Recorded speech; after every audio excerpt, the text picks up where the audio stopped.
I think we should get started with the actual content. First is, what is debugging?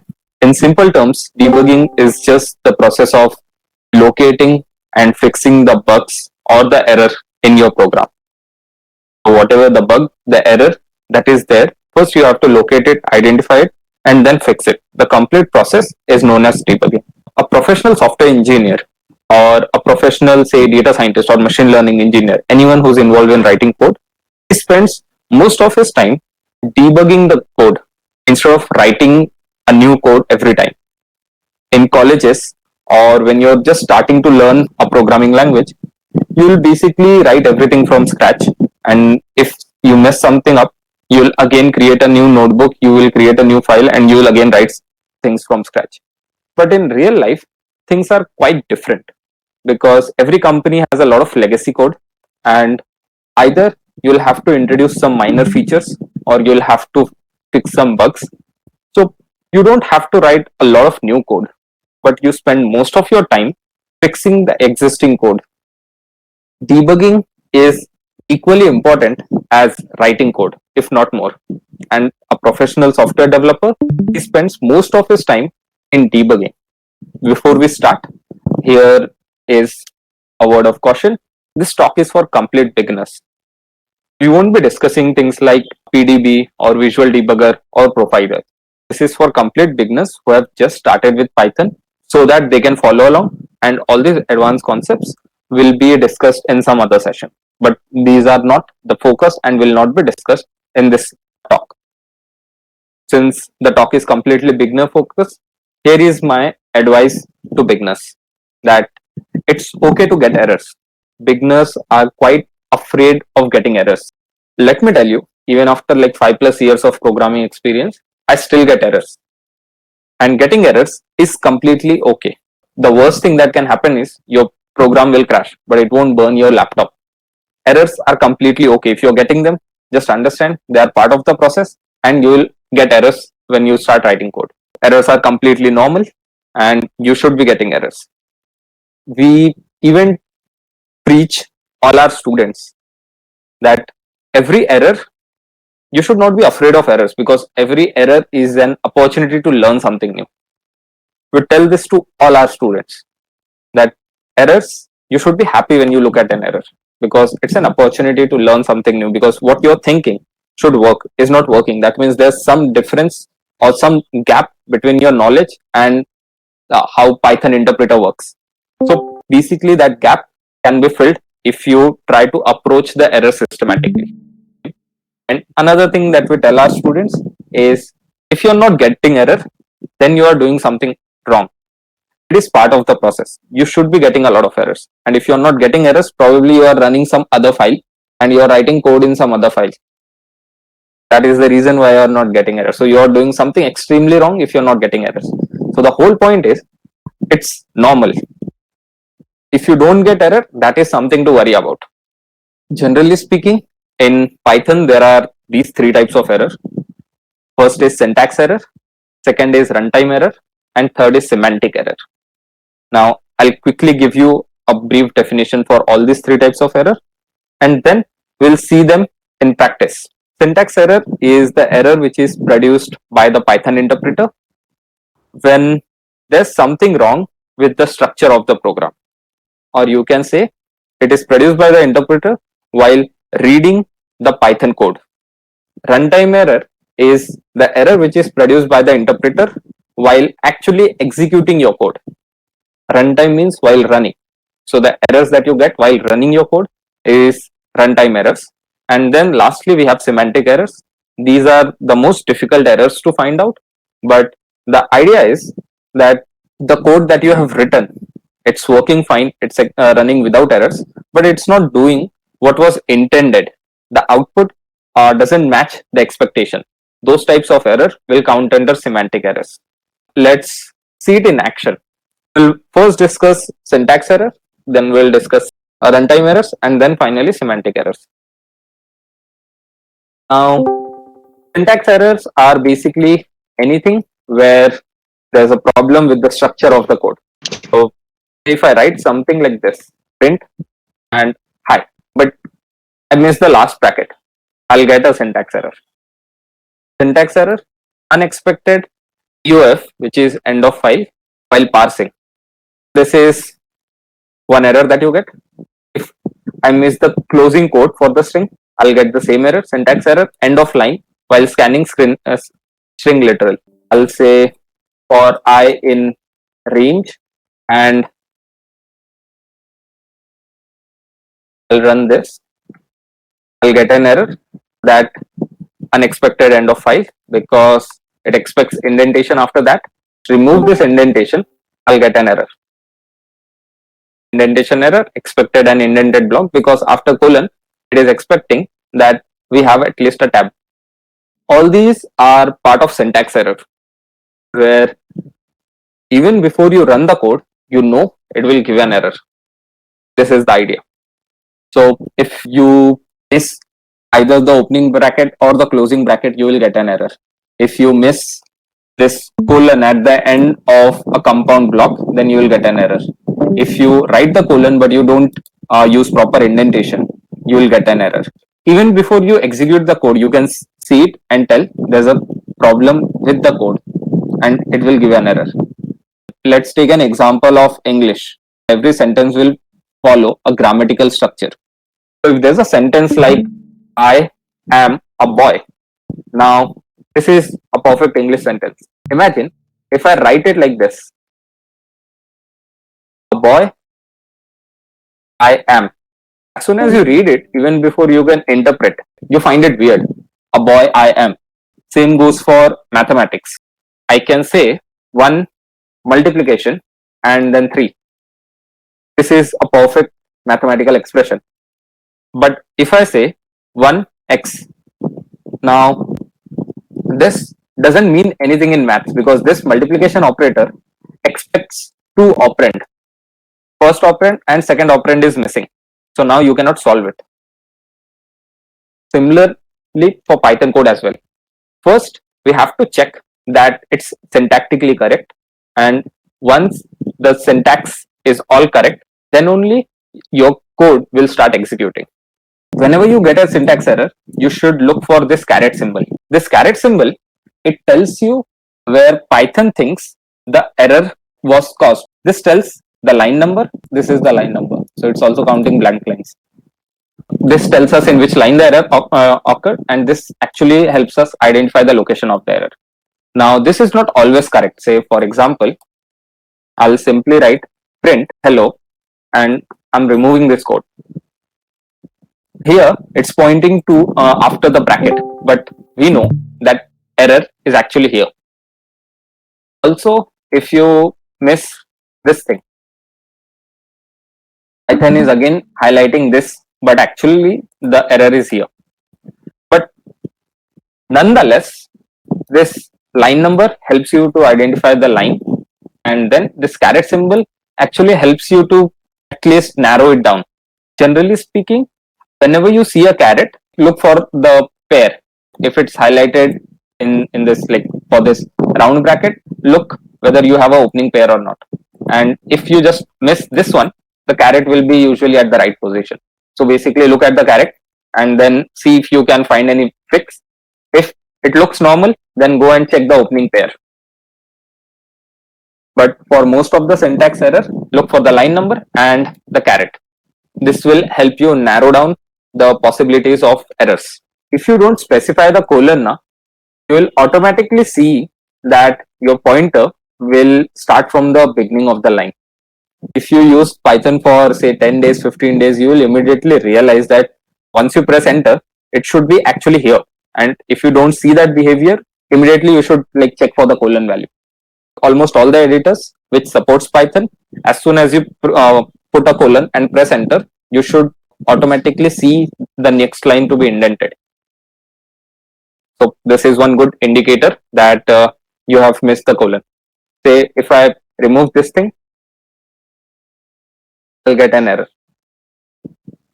Okay, now this tells line 4, so we have to go and check line 4. Okay, so this is syntax error, and you get this even before you execute anything. Python interpreter will first see if the structure is correct or not. Then only it will execute anything. So say for example, if I write print hi and then I'll say print hello and I'll delete this closing quote. If I try to run this thing, you'll see print hi is not printed actually. Okay. So first Python interpreter actually read the complete code and checked the syntax. If there is no syntax error, then only it will run the code. If there is a syntax error, it will directly show the error first without even trying to run the code. If you fix it, then only your code will execute. You cannot run the code unless and until you have fixed all the syntax errors. That is the first and bare basic thing that you should do, and your code will only start executing once there are no syntax errors. Whenever you get a syntax error, just try to look for caret and line number. This is very helpful. It will help you to narrow down the exact location of the error. These are the general things that you should check if you get a syntax error. First is check for colon at the end of compound statement, like for, while, if, f, etc. Check for a colon. Next is make sure for any string you have a matching quotation mark. So if it's a single quote, then you have a single quote. If it's a double quote, you have a double quote. If it's a triple quote for strings spanning across multiple lines, then make sure you have closing triple quotes. Okay. If check for opening and closing pairs of brackets. So round bracket, curly bracket, square bracket, check for opening and closing pair. Generally, the error occurs almost immediately in the next line. Another thing is, a lot of times in if condition, we end up using single equal to. Remember, this is assignment operator in Python and not comparison operators. So make sure you use double equal to. Next important thing to check is for indentation. Now Python handles spaces and tab, but if you mix them, it can cause problem. For indentation, always use tab. And also if you're copying code from somewhere else, there are high chances that you will be getting a lot of indentation errors. So just make sure that if you get those errors, try to unindent everything and then go through the code and try to add indentation manually. These are some common reasons of syntax error. Are taken care of and you don't have any syntax error anymore, then your code will be executed, and during execution you can encounter many different types of errors, and these types of errors are known as runtime errors. That is, these errors are produced when actually running the code. So Python interpreter will first read the program, it will see there are no syntax errors, and then it will start executing it one by one. And at that point in time, there can be some errors that can occur or that can be produced while in the code. And its runtime errors are produced while running the code.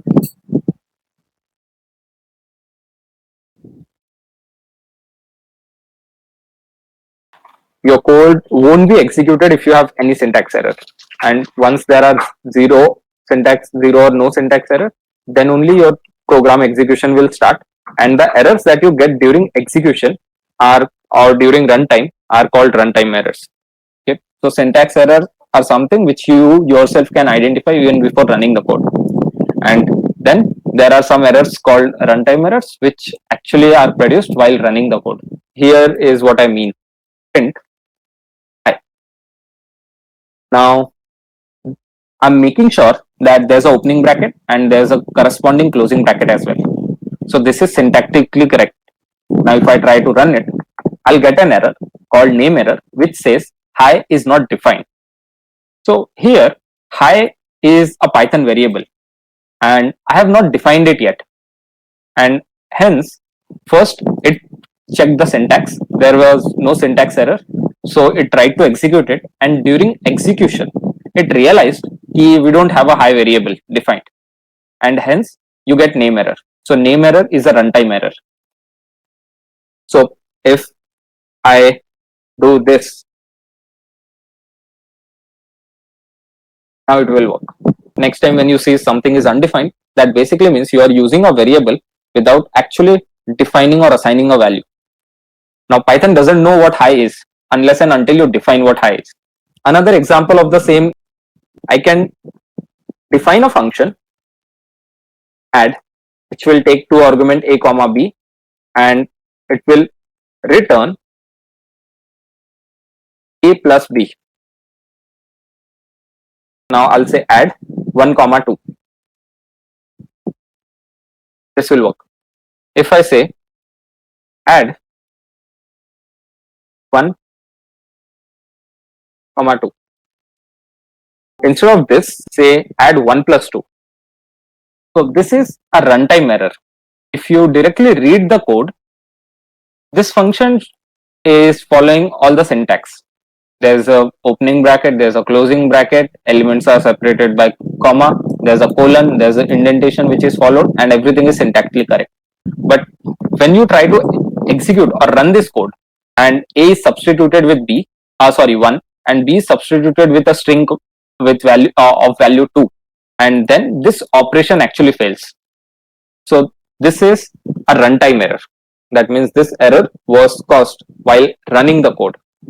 There were no syntax error, but actually while running the code, you got this error. This type of error is called type error, and it says for operand plus, this is not defined. So unsupported operand type, a and b are operand for operator plus. So it's saying unsupported operand type. So one operand is int, second operand is string, and this is not supported for plus operator. This is what it's trying to say. So next time you get a type error, which basically means there's some problem with the type. Whenever you get syntax error, simply look for the line number and the caret symbol. You will find the error somewhere around. It won't, the caret is not always at the right location. It's basically the location where Python thinks error is. But the actual location of error and what Python thinks the error is can be different sometimes. So just make sure, follow the line number, look for the caret, and then look around if you if you cannot fix it immediately. So that is for syntax error. If you get runtime errors, then best advice would be to again read the last line first and try to understand what it's trying, what it's saying. So here it basically says like plus, for plus operator, these operand type is not defined. So now once you have read the error, you can use this arrow. You can use this arrow to track down. First, it will say that it tried to execute this function. While executing this function, it reached this line. Say here we have multiple lines of code. Print high, then we have say for loop I in range say 5, and I'll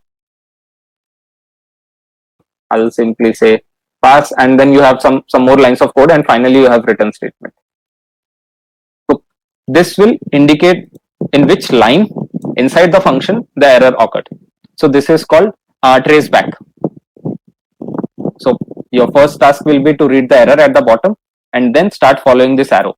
In this function, line 1 we got the error, here in line 2 we got the error. You can also check the function name here. Following this trace back, you will understand the exact location. Now imagine instead of this, I have another function which I'm calling.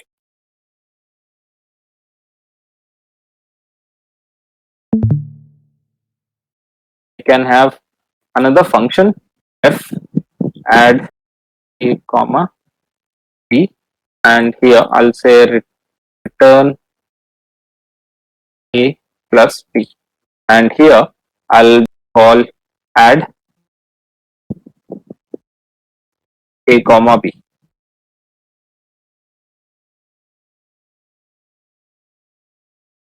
So now if you look at the traceback, first it tried calling this function. Now inside this function, this is the line where the error occurred, which is basically calling another function, and inside that function, this is the line where error took place. So here I have written it in a single line. So you can see that in this add underscore function, this is the line where error occurred. And what was the error? Unsupported operand type. So this traceback helps you to track where the error occurred. With some experience, you can directly read the last line and then directly read the function name, and like you don't have to start following it from the top. With some experience, you can directly look for the exact error.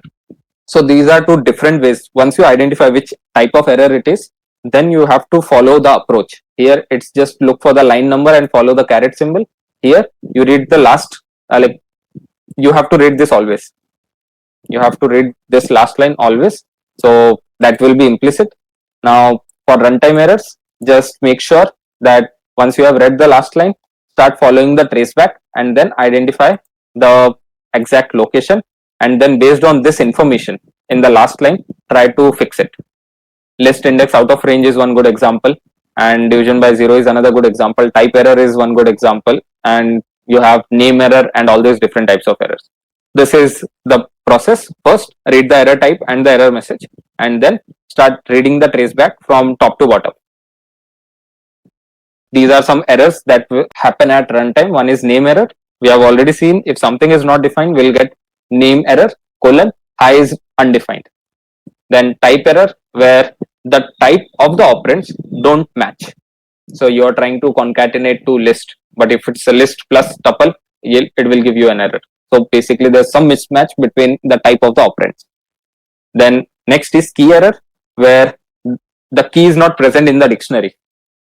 Attribute error, the attribute that you are trying to access is not present. And last is index error. You are trying to access an index which is not present. So these are some runtime errors, and the approach to fix runtime errors is read the last line and start following the traceback, narrow it down, and then based on the information provided here, try to fix this error. Here, one powerful tool that you can use is print statement. Try to use a lot of print statements throughout. Say I'm running a for loop. I'll clear this complete cell.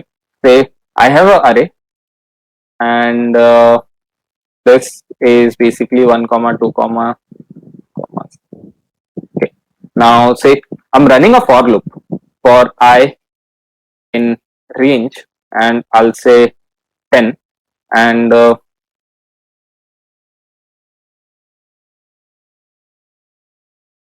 print a of I. Okay, so you'll see the first value was printed, second value was printed, fourth, fifth, and sixth was printed, and then you got an index error. Now here it's very obvious. You can directly see the array, but suppose you're working on a big project and you don't know what the value of array is. Say you have this code. Now, how do you identify at which point did your code crash? And say this is not a print statement, so you don't get any output. Only thing you get is that this index was not accessible. If it's something like this. So now, say when you're creating data loaders in PyTorch and stuff, those samples or your training data, those tensors are passed to the model for training, but you don't get anything as output. So here you can use a print statement to see exactly where your code was crashing. I'll keep printing the I. So at index 5, my code crashed. Use a lot of print statement wherever you get a runtime error. For syntax error, your code won't be executed at all if you have a syntax error. So you cannot solve syntax error through print states. Most of the time runtime errors are very obvious, but if they are not, then always use a lot of print command. This will help you to identify what was the value for which the code crashed. So now once you know for I equal to 5 crashing, so you can create a new cell, you can check array 5, this is crashing. Why is it happening so? I'll check the length or something of that sort. You can also use try except block. Try doing this. If it's not working, if it crashed for some reason, then here print A. You can do this as well, but a normal print statement will also work. So to solve runtime errors, if they are not obvious, try to print the values, create another cell, test with those values, why it's failing, why it's causing errors. This is the second class of errors that you get in Python called runtime errors, and these errors cannot be caught beforehand. You will have to run your code to actually see these errors. The last type of error is semantic errors. Now These errors are the most difficult ones to catch. Semantic errors. So your code is not doing what it was intended to do or what it was expected to do. Such errors are called semantic errors. So semantic basically means meaning. What the code means and what you are trying to do or what you are trying to write the code for are two different things. And hence the name semantic error. So there's an error in the meaning of the code, not the syntax, not the runtime error, but in the meaning of the code. No error produced, but output is different from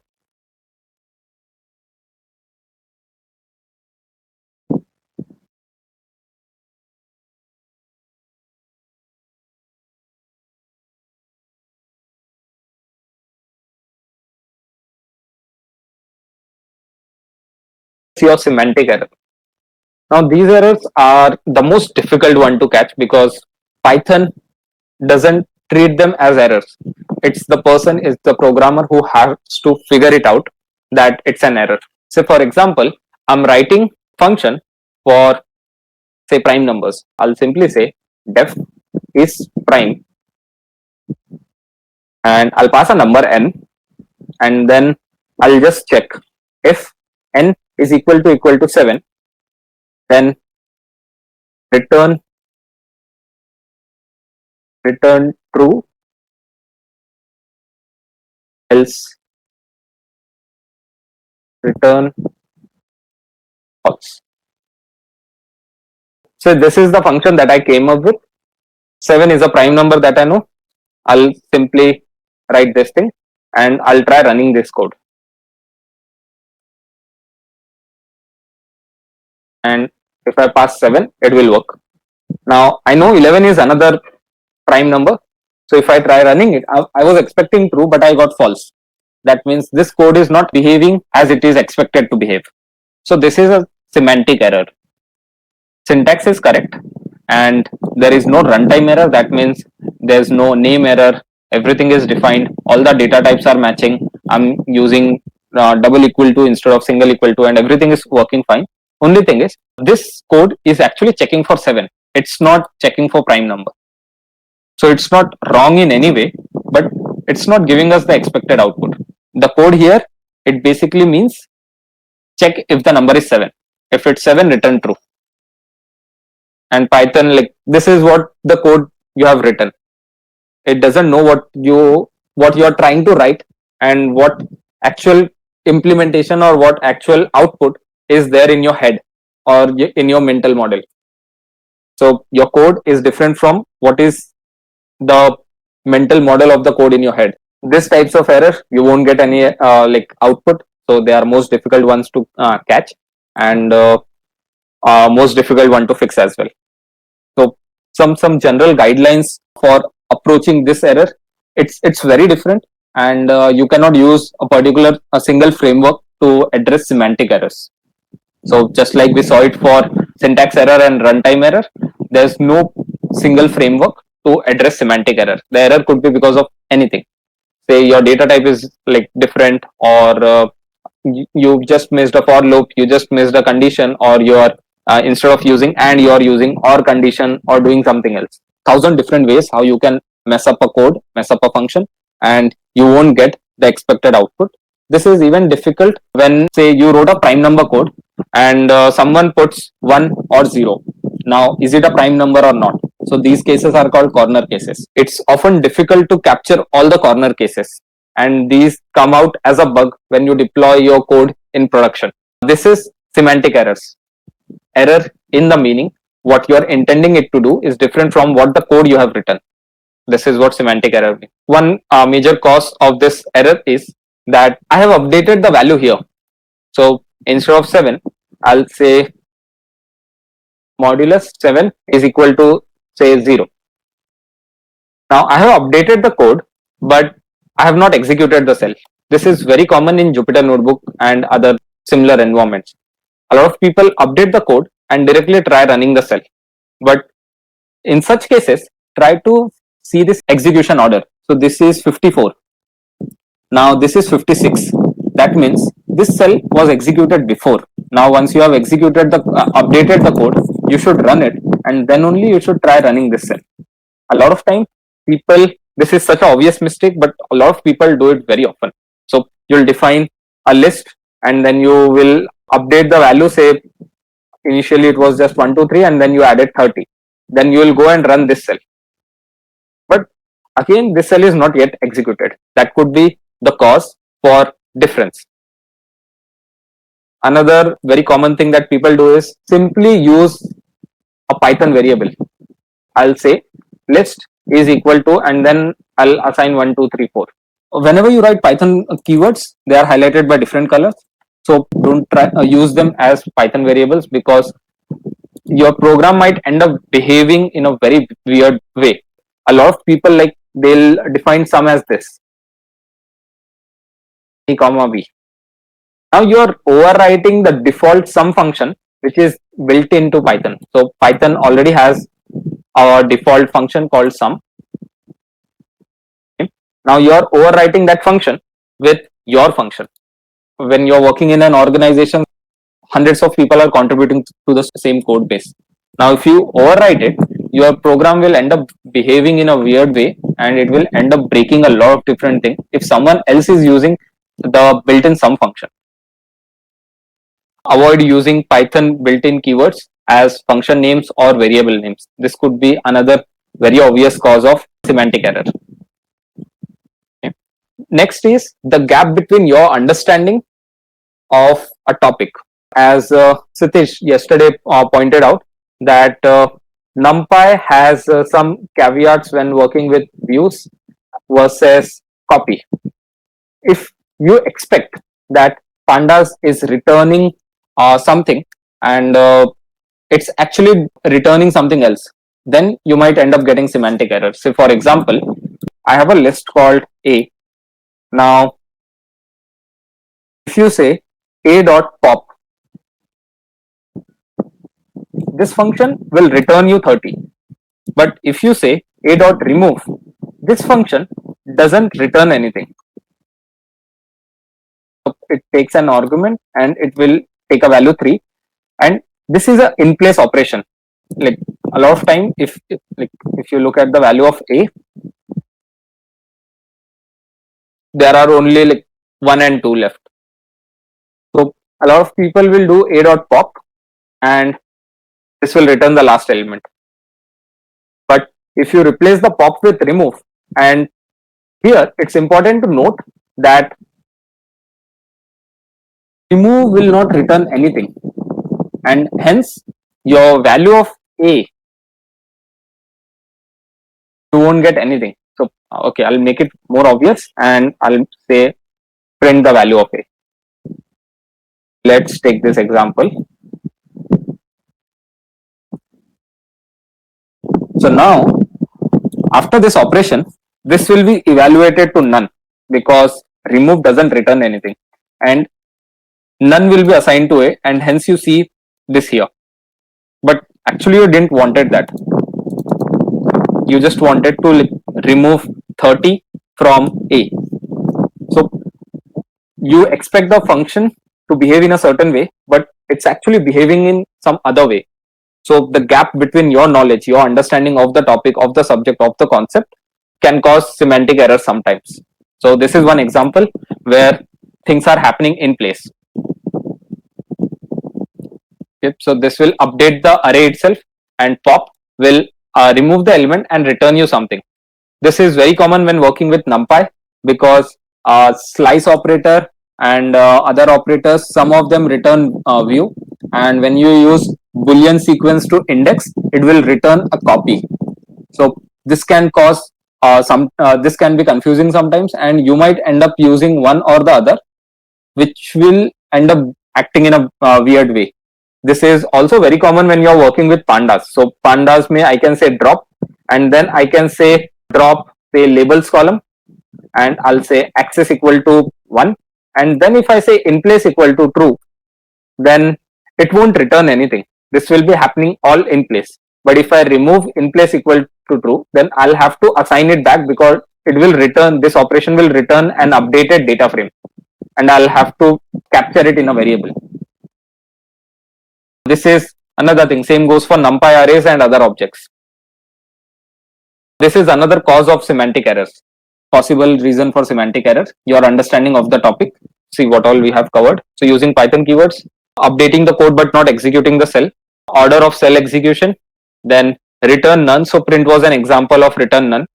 And in place operators, they return none if you set them to true.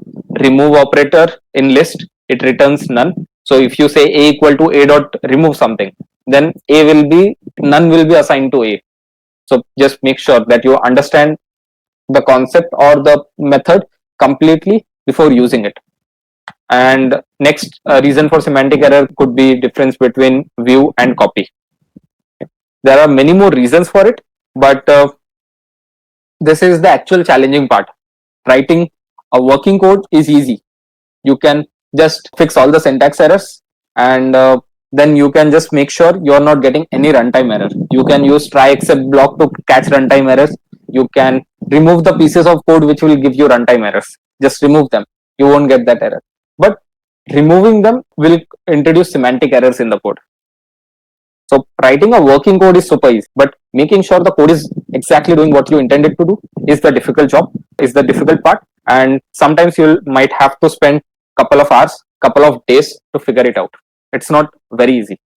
So when working with these things, when solving semantic errors, again, use a lot of print statements to see what are the intermediate values and keep checking on them. Another advice would be try to solve something simpler to understand if the concept makes sense to you. Say if you're working with a dot remove, so try running it in isolation. See if it makes sense and you understand it completely.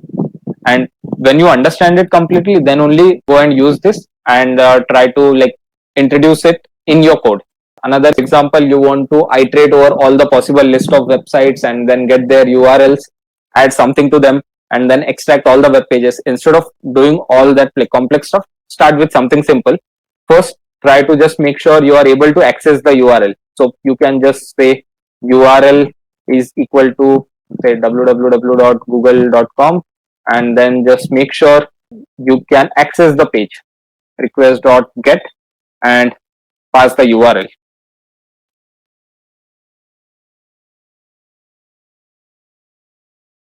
First, make sure you are able to do this and also check the status code. Once you are able to do this, then try to create a new cell and then try to scrape all the hyperlinks. And once you are able to do that, then try to create a list and then like try to build it incrementally. And if there's already some code which is like say 100 lines of code and you don't understand it, try to decompose it. Try to write it down like in a single cell and then take 2 lines of code, run them in the next cell. See what the output is, what are the updated values of URL, response, and all these variables. And once you understand them, take next 2 lines of code and add them, and then try building your code incrementally and keep checking the intermediate values. If you have a function which is using while true, just make sure you are doing a single pass, and at the end here, instead of updating, just use a break statement, break out, and then you can check all the values of the loop here. Print the value of I. What was the value of I this time? To check the value of I. Try to do something simpler and make sure that you understand it while doing it. This is how you can fix semantic errors. To sum it all up, these are 3 types of errors in Python. One is syntax error, second is runtime error, and third is semantic error. Syntax error, they occur while reading the code. You don't need an interpreter to run the code. You can look at the code and directly tell there's a syntax error and this is what you should do to fix it. Sometimes if the code is like pretty big and it's spread across multiple lines of code, there's a list or a function call which is spread across multiple lines of code, it can induce some errors. Just look at the line number and follow the caret symbol. If it's spread across multiple lines, then try to look at all those lines. Suppose there's a function which takes 20 arguments. Writing it in a single line is not very helpful, so you just write each argument in one line. So if you get an error in say line 18, so it's not just line 18, check from line 0 to line 20. Check all the things that you have opening bracket or the closing bracket, and if you are not missing any comma or quote or anything else.